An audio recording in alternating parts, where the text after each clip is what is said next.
Hello and welcome to Red Stabler channel. If you are working with Excel VBA, most of the time when we want to display a value of something, we would use a Debug.Print.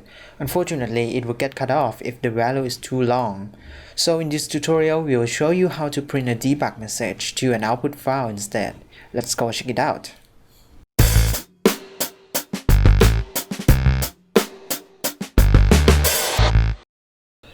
So here's our sample Excel file. I already have a simple piece of code to make a GET request to a RESTful API endpoint, which will return a very long JSON value. First, let's try displaying it with Debug.Print and see what happens. You'll see that the JSON got cut off as it's a bit too long. We need to put the debug message to the file instead. Now we're going to declare a file number. In VBA, we can reference to a file with an integer. We will use a free file function to get the next available file number. Next, we will open a file with specific path and assign to the file number. Don't forget to add a sharp sign.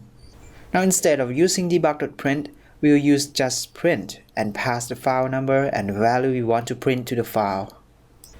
You can print as many times as you like, but when you are done, don't forget to close the file. And that's it. Let's see how it works.